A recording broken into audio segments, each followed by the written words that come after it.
여러분 안녕하십니까? 12월 6일 월요일 뉴스투데이 강원입니다.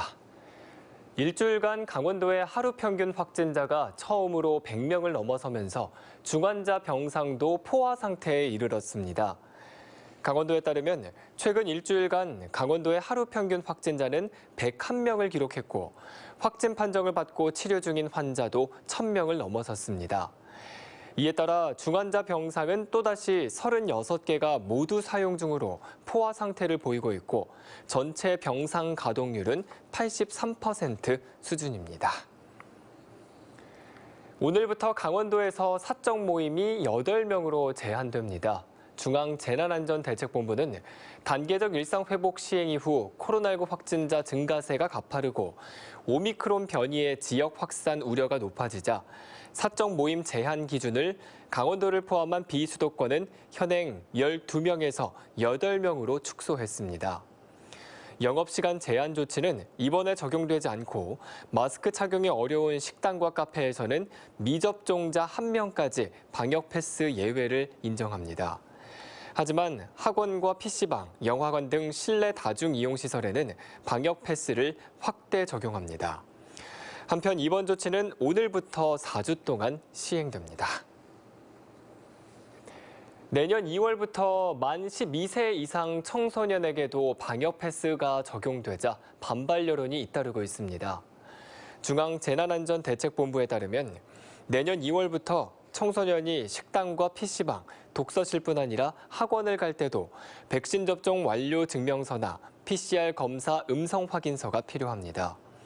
강원도 학원연합회는 방역 패스 의무 적용 시설에서 학원을 제외해달라고 요구하는가 하면 도내 맘카페에는 청소년 백신 패스 적용은 사실상 백신 강제 접종이라는 글이 올라오는 등 반발이 이어지고 있습니다.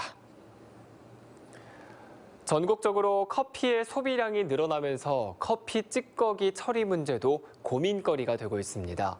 대부분 생활 쓰레기로 버려지고 있는데 수공예 기념품에서부터 바이오 연료까지 산업화하려는 시도가 이어지고 있습니다. 김형호 기자가 보도합니다.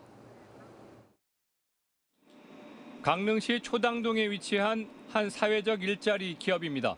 이곳에서는 강릉 지역 커피숍에서 버려지는 커피 찌꺼기를 가공해 연필 등 각종 기념품을 제작합니다. 분야를 넓혀 농업용 비료나 반려동물을 위한 모래를 대신해 커피 찌꺼기를 활용하고 있습니다. 하지만 이렇게 활용되는 커피 찌꺼기는 강릉 지역에서 배출되는 양의 5에서 10%에 불과합니다. 버려지는 것들이 너무 많은데요. 그 수거하는 문제와 두 번째로서는 수거한 것을 어떻게 잘 건조해서 오래 보관하고 그걸 어떻게 하면 잘 활용할 것인가가 가장 큰 관건이라고 말씀드릴 수 있습니다. 최근에는 커피 찌꺼기를 바이오 연료로 활용하는 방법까지 찾아내 화력발전소 등에 공급하는 방안을 찾고 있습니다. 연구 결과에 따르면 이 같은 커피 찌꺼기를 태웠을 때의 발열량은 일반 목재 펠릿의 1.5배에 달합니다. 문제는 현재 커피 찌꺼기가 생활 쓰레기로 분류돼 체계적인 수거가 어렵다는 점입니다. 평균적으로 1.5kg에서 한 2kg 정도 나오는데 사실 처리하기가 굉장히 곤란합니다. 쓰레기로 버려야 되는데 무게도 있고 하다 보니까. 신재생 에너지로서 혜택이 부족해 발전 기업들이 커피 펠릿을 연료로 사용하기 어렵다는 점도 대량 생산 체계를 어렵게 합니다. 종량제 봉지 안 써도 된다.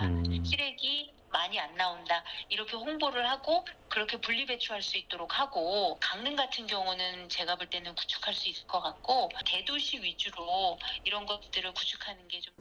국내에서 발생하는 커피 찌꺼기는 연간 15만 톤으로 10년 전에 비해 40%가량 증가한 것으로 추정됩니다. 새로운 순환 자원으로 커피 찌꺼기를 활용할 수 있는 제도적 장치가 필요한 이유입니다.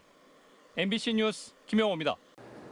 국민의힘 윤석열 대선 후보의 측근인 권성동 의원의 강원랜드 사건과 관련해 여야가 공방을 벌이고 있습니다. 더불어민주당 선거대책위원회 현안대응 TF는 권 의원은 강원랜드 채용 비리 사건에 연루된 혐의로 대법원의 판단을 기다리는 인물이라며 윤 후보에게 권 의원의 거취에 대한 입장을 밝히라고 요구했습니다.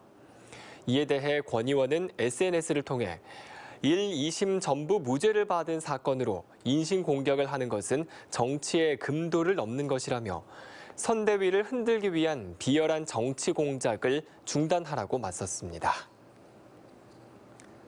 도심 하천을 한강공원처럼 조성하는 하천법 개정이 논의되고 있습니다.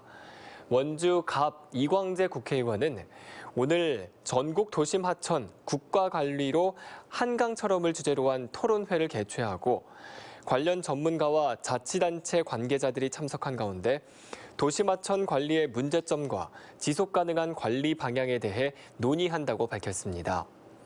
이 의원은 하천의 변신이 지역에 활기를 주는 만큼 국가가 나서 도심 하천을 수변공원으로 만드는 우리 동네 한강공원법 대표 발의를 준비하고 있다고 전했습니다.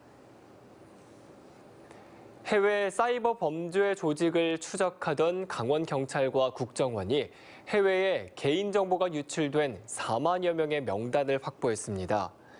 강원경찰청과 국정원은 해외 범죄 조직이 악성 앱을 이용해 국내 4만 4천 명의 개인정보를 불법적으로 수집한 것으로 파악하고 이들 모두에게 보이스피싱 예방을 위한 경고 문자를 전송하겠다고 밝혔습니다. 특히 금융기관에서 대환 대출을 해준다며 기존 대출금 상환 목적으로 금전을 요구하는 행위는 보이스피싱 범행이라며 피해에 각별한 주의가 필요하다고 당부했습니다.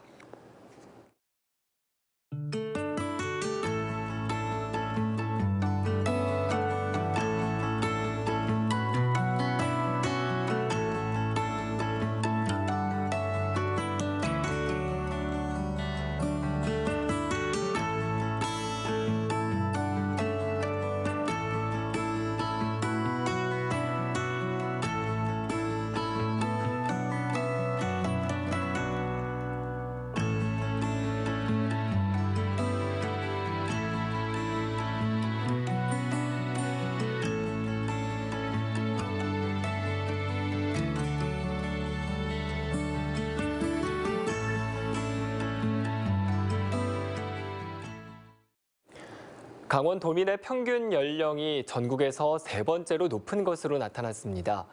강원도 여성가족연구원이 올해 6월 기준 행정안전부의 시도별 주민등록 인구 평균 연령 자료를 분석한 결과 강원도 주민등록 인구 평균 연령은 남자 44.7세, 여자 47.7세 등 평균 46.2세로 전국 17개 시도 가운데 세 번째로 높았습니다. 전국 평균은 남자 42.3세, 여자 44.6세 등 43.4세였고 평균 연령이 가장 높은 곳은 전남 47.1세였고 가장 낮은 곳은 세종으로 37.5세였습니다.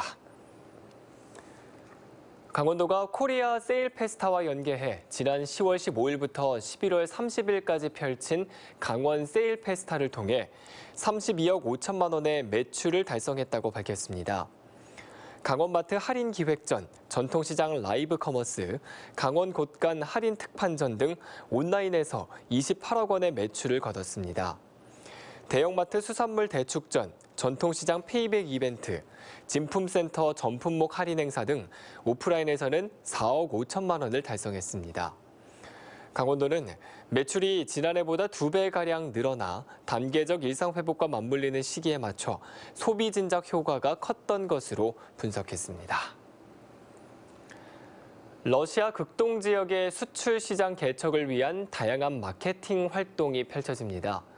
강원도는 내년 1월 말까지 매주 금요일과 토요일 러시아 사할린주 유즈노 사할린스크시에 있는 강원 청정식품관에서 온 오프라인별로 판매 촉진 행사를 실시합니다.